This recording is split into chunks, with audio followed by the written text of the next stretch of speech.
Akan jadi orang yang tertinggi besok. Saya bukan mengarang, buktiin kalau saya bohong. Kapanpun kamu ketemu saya, kamu bisa bunuh saya. Tapi kumohon kakak, jangan kamu buat dirimu yang tidak setengah percaya, sedikit percaya. Itu pikiranmu sekarang. Karena kamu baru kenal saya. Saya bisa baca langsung kok. Bingung kenapa saya ngomong gini. Kamu kira saya sama modus sama kayak cowok yang lain? Benar kan? Modus iya, itu gini. Buktinya dia ngerusak kamu. Gitu. Saya langsung ke the point. Biar kamu tidak bilang saya ngerusak. Daka itu nanti masih sasak. Bahasa Indonesia ya. Walaupun kita berdua di kamar, saya tidak bisa apa-apa. Saya masih dimandiin sama mama. Saya bukan sama kayak cowok yang lain. Biar jelas. Karena cowok itu hanya manfaatin kan? Kamu rasain saya Hindu. Bukti rekaman video dan suara saat Agus penyandang disabilitas mendekati korban pelecehan seksual ini menjadi bukti polisi. Rekaman ini diambil salah satu korban saat tersangka Agus berinteraksi dengan korban. Saat itulah manipulasi Agus menjerat korban-korbannya. Mau tobat kan? Jangan ikutin teman yang salah. Hingga akhirnya para korban berhasil dibawa Agus menuju sebuah homestay di Mataram. Saat ini polisi sudah memeriksa 7 korban, sementara korban kekerasan seksual terus bertambah menjadi 15 orang, 2 diantaranya masih di bawah umur. Tim TV One mengabarkan. Melancarkan aksinya, pelaku korban sempat merekam. Korban sempat merekam pelaku yang mendekati korban. Pelaku yang mendekati korban dan cepat merekam melalui handphone korban. Ya. Jadi di dalam handphone itu berbentuk video, tetapi karena diletakkan di bawah tidak nampak gambarnya, yang hanya nampak suara. Tetapi itu mode video. Hal ini sudah kita lakukan uji forensik digital.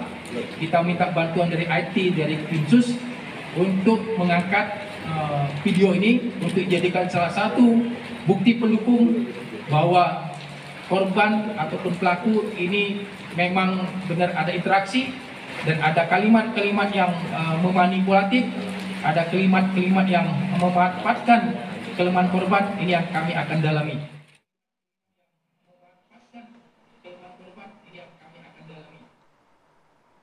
Ya, terima kasih Anda masih menyaksikan Apa Kabar Indonesia Pagi Weekend. Dan seperti janji saya di segmen ini ya Kamarati dan pemirsa, kita akan kembali membahas bagaimana perkembangan terkini kasus pelecehan seksual yang melibatkan tersangka Agus di wilayah NTB. Bagaimana nih Ratih tanggapannya mungkin?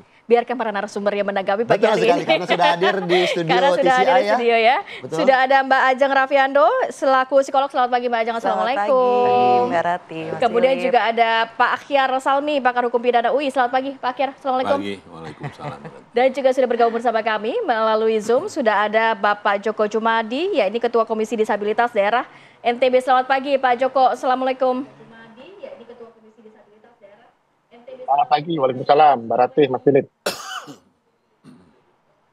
Iya, Pak Joko. Baik, terima kasih waktunya Bapak Ibu.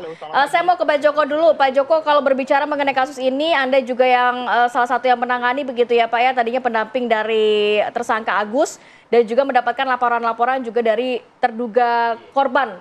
Kabarnya ada yang di bawah umur, kabarnya ada yang bahkan sedang mengandung. Dan tadi sempat disampaikan oleh Philip, total ada 15 korban begitu ya Pak. Sejauh ini update terkini yang dari berhasil yang data-data yang dihimpun oleh komisi seperti apa Bapak?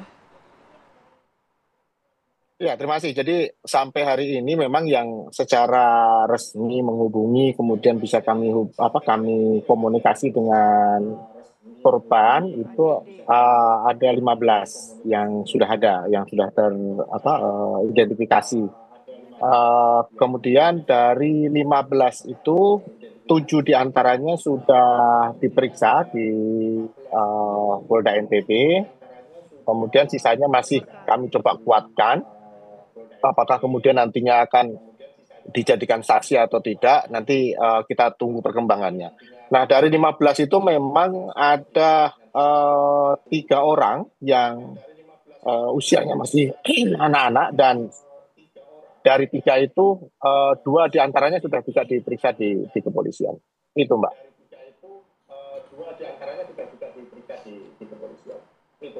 Kalau menurut keterangan para saksi ini, Pak Joko, seperti apa sih awal kronologis kemudian Agus memancing korban untuk bisa dilakukan pelecehan seksual di sana?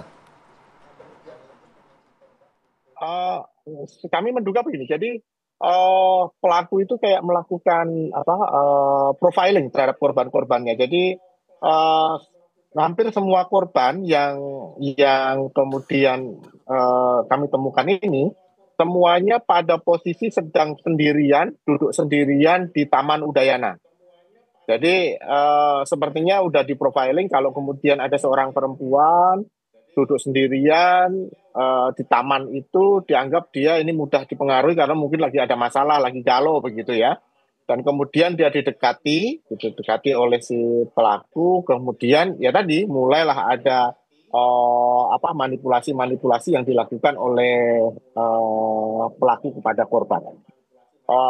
Alat buktinya juga selain tadi juga mungkin disebutkan ada satu rekaman, kami juga masih mendapatkan setidaknya ada 3 rekaman lagi yang kemudian menunjukkan bagaimana cara dari pelaku melakukan proses-proses manipulasi psikologis tadi.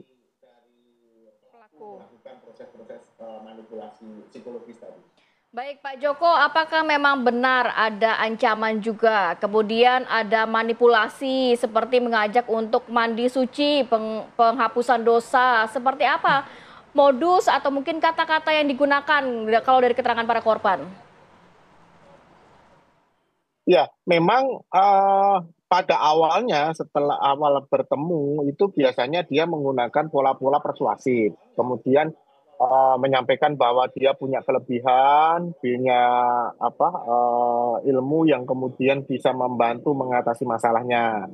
Tampilan kemudian dia menggali informasi-informasi yang mungkin bersifat pribadi yang menjadi masalahnya dia gitu. Nah, nanti setelah upaya-upaya itu dilakukan tidak membuahkan hasil, baru terakhir nanti ada pengancaman. Jadi memang ada yang diancam untuk kemudian disebarluaskan aibnya, disebarluaskan masalah yang dihadapi, baik nanti akan menyampaikan ke orang tua atau menyampaikan ke publik. Itu yang kemudian menyebabkan korban ini kemudian mengikuti apa yang menjadi arahan, menjadi kemauan dari si terduga pelaku ini. Agus, terduga pelaku. Baik, terima kasih Pak Joko. Sekarang saya akan berbincang dengan Mbak Ajeng selaku psikolog. Mbak Ajeng, kalau menurut keterangan para korban, ini mereka seperti merasa terhipnotis. Artinya mereka tidak menyadari apa yang dia lakukan, kemudian baru sadar setelah Agus melakukan pelecehan seksual. Pertanyaan saya adalah, hipnotis itu benar-benar ada nggak sih Mbak Ajeng? Kalau berdasarkan keterangan yang saya dapatkan, sebetulnya memang lebih kepada kemampuan untuk mempersuasi seseorang. Persuasif ya. Jadi memanipulasinya dengan misalnya pendekatan secara personal, didengarkan dulu bagaimana dia bisa menggali orang-orang tersebut untuk pada akhirnya menceritakan rahasianya, menceritakan aibnya, dan pada akhirnya bisa jadi mereka tidak sadar bahwa dibawa untuk melakukan sesuatu oleh pelakunya gitu. Mbak Ajeng, kalau melihat keterangan dari para korban ini kan baru pertama kali Mbak, apakah secara psikologis kita baru bertemu dengan orang pertama kali, tadi dikatakan bertemunya di Taman Udayana sendiri, ini bisa secara otomatis kita mengeluarkan masalah-masalah kita ke orang tersebut? Saat seseorang dalam kondisi emosional ya gitu ya, dan pada akhirnya dia tidak punya batasan dan biasanya kan ada tendensi untuk ingin curhat, ingin menceritakan apa yang memberatkan hidupnya, bagaimana dia saat itu kondisinya biasanya labil ya gitu ya. Orang dalam kondisi-kondisi seperti itu tentunya mudah untuk terpengaruh ketika ada orang yang menurut bisa jadi korban ya, itu adalah orang yang memperhatikan dia, peduli dengan dirinya. Padahal kalau dalam kasus ini akhirnya dibawa untuk melakukan sesuatu. Apakah berarti ada ciri-ciri khusus orang yang sedang mempunyai masalah seperti apa? Karena kan Agus ini kan juga tidak sembarangan memilih korban begitu ya. Apakah memang ada ciri-ciri khusus begitu, Mbak Ajeng? Saat orang sedang dalam kondisi yang secara psikologis kurang baik gitu ya, tentunya kita bisa lihat dari bahasa tubuhnya, bagaimana perilakunya, dan bisa jadi saat dia sendirian kan kelihatan ya. Apakah emosinya sedang seperti apa nih ya, kayak orang lagi sedih aja gitu ya. Pasti kan ada ciri-ciri tertentu yang membuat kalau kita lihat dia sudah melakukan itu terhadap beberapa orang, berarti dia pandai untuk bisa mengidentifikasi dan pandai juga mengobservasi karakter seseorang itu seperti apa, dan dia bisa tahu yang mana yang bisa dimanipulasi. Mbak Ajeng, kalau mencermati dari kasus ini kan banyak juga komentar dari netizen beragam begitu ya. Ada yang percaya, ada yang tidak, tapi kita tetap mengedepankan asas praduga tidak bersalah. Iya. Tapi kalau melihat dari sosok Agus sendiri begitu Mbak, setelah dia berhasil persuasi, merayu korbannya dan lain sebagainya, kemudian mengajak ke homestay, tapi ternyata ada ancaman juga yang dilakukan begitu ya, sehingga korban ini yang sebenarnya dalam arti bisa saja kabur, tapi justru terikat begitu kondisinya. Iya, ketika orang sudah punya kepercayaan terhadap seseorang, kemudian dia sudah punya hal-hal yang bisa jadi sebenarnya dia pengen tutupin gitu ya, dan Aib tersebut iya, gitu ya. entah itu aib, entah itu rahasia, Masalah. dan pada akhirnya ada blackmail gitu ya, ada Ancaman. orang yang mengancam untuk misalnya, wah kalau kamu nggak melakukan ini, nanti saya buka, nanti saya kasih tahu ke orang lain. Pada akhirnya ancaman-ancaman tersebut membuat seseorang bisa ikut dan apa ya istilahnya larut dalam apa yang dikatakan oleh pelaku. Tapi dari awal memang si korban tidak bisa mengetahui, wah ini kayaknya saya akan berbahaya nih apabila memang meneruskan keinginan orang tersebut dan lain sebagainya. Bisa jadi kalau menurut saya self awareness-nya saat orang dalam kondisi emosional yang labil, dia itu kurang kuat ya gitu. Jadi dia belum tentu sadar bahwa sudah terbawa, dan pada akhirnya kontrol dirinya juga jadi kurang baik. Iya. Baik, kita sekarang juga akan ke Pak Ahyar Salmi selaku pakar hukum pidana UI. Pak, kalau melihat bagaimana status tersangka yang kemudian sudah ditetapkan kepada Agus, namun hingga kini masih belum ditahan, seperti apa? Masih tahanan rumah ya? Masih tahanan rumah. Persoalan tahanan ini bukanlah sesuatu yang wajib. Tergantung ditahan ini, pertama ancaman pidananya. Apakah ancaman pidana yang dilakukan oleh seseorang itu 5 tahun ke atas. Yang kedua ada tindak pidana tertentu yang bisa ditahan walaupun untuk ancaman pidananya tidak 5 tahun. Nah ini tergantung hak subjektif dari penyidik. Ya.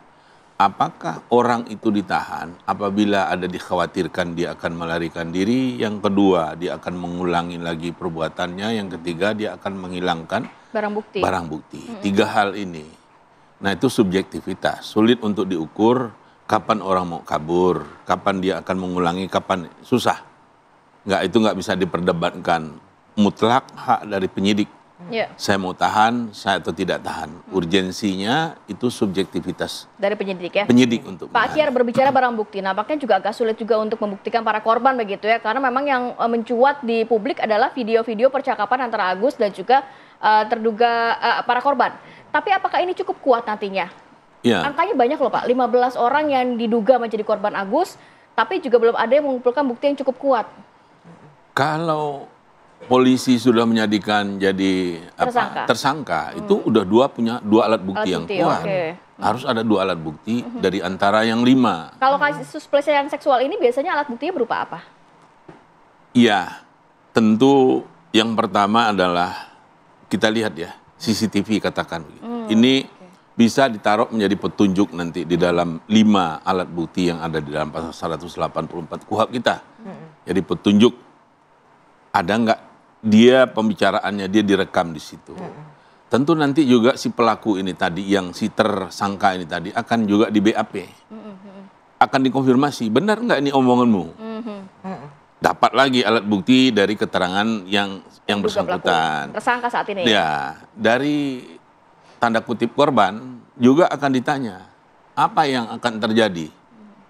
Nah, kemudian tentu penyidik akan mendalami bentuk pelecehan seksual itu seperti apa. Itu akan dilihat nanti. Ya memang tentu juga sejauh mana ya bekas-bekas yang merupakan barang bukti nanti akan dilakukan penyidikan. Sidik jari kah? Pasti tidak ada di situ. Atau visum juga mungkin bisa dilakukan ya? Oh iya, kalau visum tentu mungkin agak tindakan yang agak lebih jauh lagi ya. Macam-macam nanti pasti penyidik mempunyai pemikiran. Gak mungkin lah saya kira penyidik menetapkan tersangka tanpa mempunyai keyakinan bahwa alat bukti yang mereka peroleh itu adalah kuat. Karena ini pasti akan ada kontranya nanti dari masyarakat, dilihat dari bagaimana kondisi Pak Agus yang di saat ini kan. Nah itu, jadi kalau betul-betul nggak kuat nanti bisa bumerang. Nah oleh karena itu saya berkeyakinan, ya tentu ini baru keyakinan, polisi tidak akan gegabah untuk menetapkan sebagai tersangka. Karena sebelumnya juga dari tersangka ini Agus sempat menyatakan bahwa dia juga sudah melaporkan kepada pihak kepolisian tapi tidak diproses. Justru malah laporan dari para korban ini yang diproses sehingga dia menjadi tersangka begitu Pak? Iya boleh aja saling melapor itu biasa. Nanti dilihat dulu siapa, perbuatan mana yang merupakan suatu tindak pidana. Itu akan dilihat, ini melapor dia lapor juga. Banyak kan kejadian seperti itu, saling melapor. Tentu yang akan diproses adalah siapa yang lebih dahulu melapor dan atau memiliki bukti yang kuat. Iya juga, yang ya? kuat. Kalau ada laporan setelah dianalisa ini, ya nggak bisa juga. Jadi nggak juga alasan. Ini menarik karena saya juga ingin bertanya sejauh ini pasal apa yang akan kemudian dijerat, ada kemungkinan pasal apa yang akan dijerat kepada tersangka Agus, kepada Akhir dan juga Mbak Ajeng dan juga Pak Joko. Saya akan bertanya sesaat lagi setelah Apa Kabar Indonesia Pagi Weekend kembali sesaat lagi.